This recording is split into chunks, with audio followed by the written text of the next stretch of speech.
Salut tout le monde. Aujourd'hui on se retrouve pour une nouvelle vidéo. Après moisson, moissons qui n'ont pas été exceptionnelles. Je pense qu'elle n'a pas été exceptionnelle chez beaucoup de monde. J'ai fait quelques vidéos, quelques photos pour vous montrer un peu les moissons. Mais j'ai pas encore eu le temps de monter et puis de m'occuper de ça. Du coup ça sortira peut-être un peu plus tard. Mais là je vous prends avec moi. On est dans les semis de prairie. Et puis j'ai la parcelle qui était en blé à côté de la ferme. On retrouve le 6009. Mon papa a été déchaumé en coin un peu plus loin qui va aussi venir en prairie.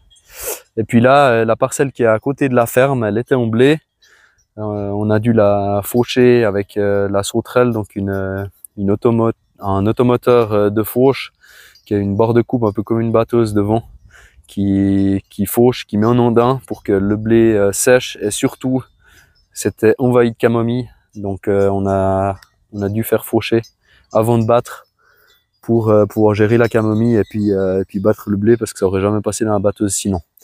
Par contre, avantage historique de la parcelle, c'était une prairie qu'on a labourée. On avait semé du blé. Ensuite, dans le blé, on avait semé à la volée du trèfle qui avait assez bien levé. J'avais pas mis beaucoup, mais ça avait bien été. Et puis après le blé, on est venu semer du maïs. Donc on avait fait une interculture, je sais plus exactement quoi, parce qu'on avait laissé le trèfle, c'est possible. Et le printemps d'après, on a semé du maïs, donc c'était ça l'année passée. Après le maïs, j'ai passé le rotobio, donc une fraise sur 4-5 cm maximum. Aujourd'hui, je la passe même moins encore, pour essayer de déstructurer le moins possible le sol en bio. Donc je vais essayer de faire le moins possible de labour, mais voilà, il y a encore quelques petits points à mettre au point, à l'ordre du jour. Et donc j'avais passé cette fraise qui avait tout détruit le maïs, qui avait complètement détruit le trèfle qui était aussi resté dans le maïs, qui avait survécu en fait. Et la bonne surprise qu'on a, c'est que de la parcelle, on n'a jamais ressemé de trèfle. Mais vous voyez la quantité de trèfle qu'il y a. Et puis donc il était là dans le blé en fait qu'on a semé alors qu'on l'avait pas semé. Donc c'est un trèfle qui a 4 ans, qu'on a semé il y a 4 ans et puis qui a survécu à toutes ces agressions. Donc c'est assez intéressant aussi de voir comment il réagit malgré le fait que on l'a déchaumé, on l'a scalpé avec la fraise et puis il revient.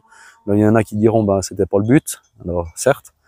Mais c'est aussi intéressant de voir parce que dans l'optique de faire des couverts permanents par la suite, puis semer des cultures dedans, on voit que le trèfle blanc il a un intérêt de ce côté-là.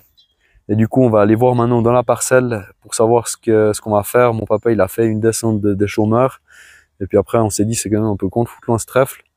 Donc je vais aller avec vous dans la parcelle et puis on va voir un peu comment c'est et puis peut-être prendre une décision de comment on va traiter cette parcelle-là. Donc là, on est dans la parcelle. Alors on a aussi des problèmes de rumex. Mais là on voit bien le trèfle. Donc je sais pas si on va voir, mais par rapport à ma main, il y en a quand même un bon 10 cm de haut.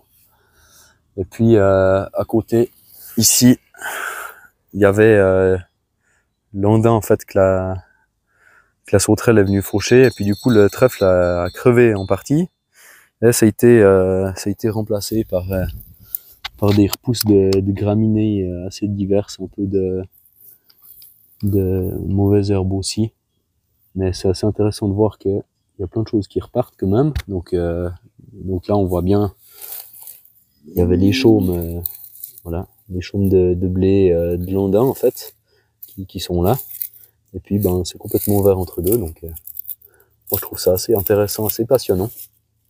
Et puis on va aller voir un petit bout plus loin si la parcelle est bien plate et si on peut se passer le déchaumeur et puis faire un autre itinéraire pour implanter cette prairie. Donc ici on le voit bien aussi, juste en face de nous. Là je suis un Je suis à un passage où il y avait l'ondin. Là, il y a un beau rond de Runex. Et puis, où je marche, là, comme je vous ai dit, c'est où il y avait l'ondin. Et puis, voilà, il est en train de repartir un peu le trèfle, mais il y a beaucoup d'autres plantes qui poussent. Et puis, juste à côté de l'ondin, on a toujours notre trèfle qui est assez joli. Donc ici, je suis arrivé où mon papa a passé le déchômeur. Puis ça fait pas un travail extraordinaire. Il y a des gros tas qui se forment, comme là. Donc là, il y a vraiment une grosse meute de trèfle. Voilà. Ça, de 1, ça va être très difficile à sécher, vu le trèfle qu'il y a. Puis si on se penche, voilà, on voit bien que c'est tout sauf plat. Puis comme ici, j'installe une prairie permanente, donc une prairie qui va rester plus de 3-4 ans. Il devrait même rester, en tout cas jusqu'à 10 ans. Et j'ai envie que ce soit bien plat. Et ce que je vois là, ça me plaît pas trop au niveau de l'implantation de la prairie. Il y a aussi la prairie, c'est des graines toutes petites, toutes fines. Et puis ici, voilà, on a quand même des mottes assez conséquentes. Et puis mettre de la graine de prairie, de trèfle et de graminées là-dedans, je pense que ça serait pas l'optimum. Il faudrait peut-être passer la herse rotative. Donc moi je serais assez partant pour trouver une autre alternative que le déchômeur. Et puis là encore une fois, c'est assez parlant. On voit bien les lignes de chaume où il y avait l'ondin, et puis des deux côtés de l'ondin, on les voit plus du tout, c'était complètement recouvert par le trèfle. Donc c'est assez impressionnant la hauteur qu'il est reparti après, quoi. Alors là, on va juste essayer de voir un peu.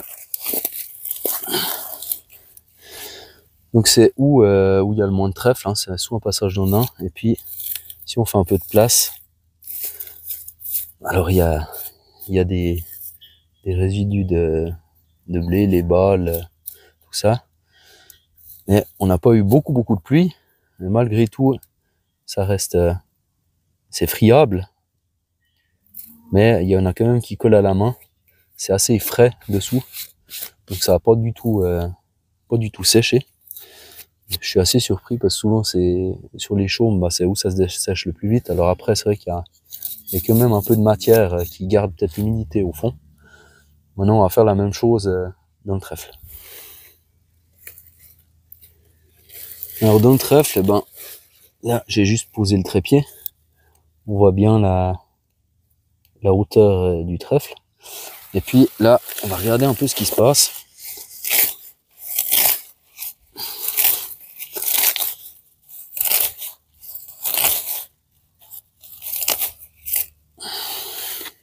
Alors déjà, on voit bien que le trèfle, il s'est quand même bien développé. Il a fait des jolis stolons. Donc il a la racine qui était là. Après cette partie-là, elle a couru sur le sol et puis elle a à chaque fois fait des petites pousses avec les feuilles. C'est ce qui fait que c'est aussi dense. Et là, voilà, on a un exemple. Je viens de l'arracher. Il fait à l'œil, il doit faire à peu près 1 mètre de long. Celui-là, donc il y a une partie qui était là. Puis après, il a été cherché plus loin. Et puis, il s'est développé encore jusqu'ici. Donc, c'est un joli tapis de trèfle là-dessous. Et là, il faut que je rebaisse un peu la caméra.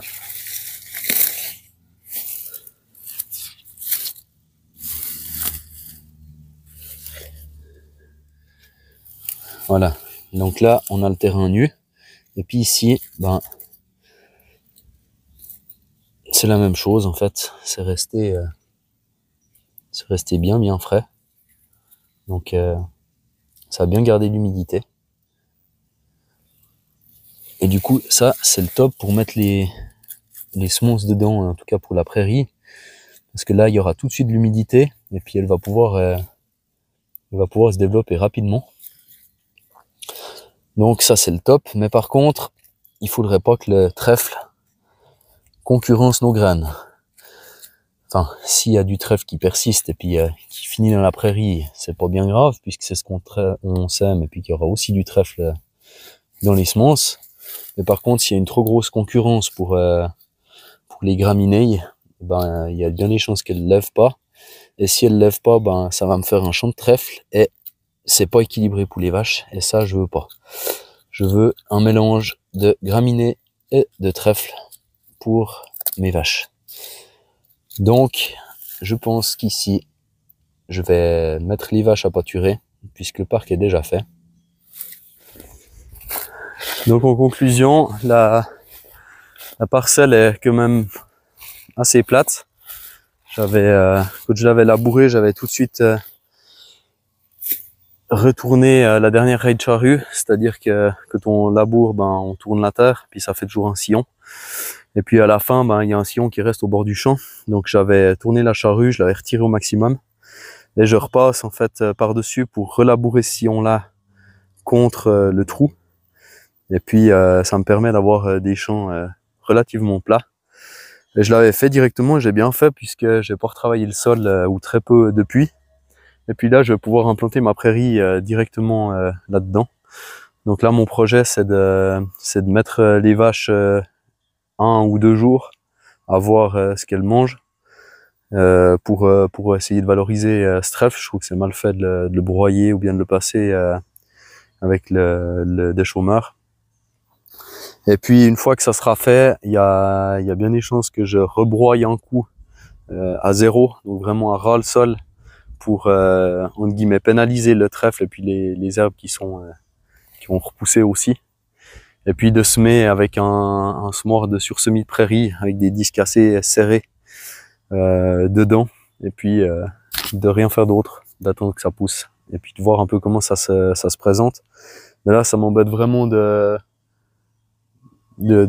gaspiller ce trèfle alors qu'il aura toute sa place dans la prairie, que j'ai les vaches à côté qui pourraient manger ça sans souci.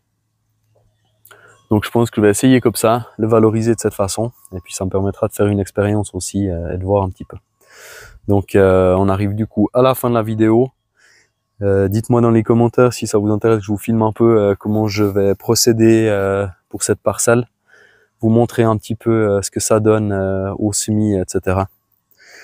Et si vous avez déjà testé des choses comme ça, ou si vous pensez que c'est une bonne idée. Je suis preneur de conseils, je suis preneur de commentaires, je suis preneur de likes aussi. Donc je vous dis à très bientôt. N'oubliez pas de liker et de vous abonner à la chaîne. Et à la prochaine vidéo.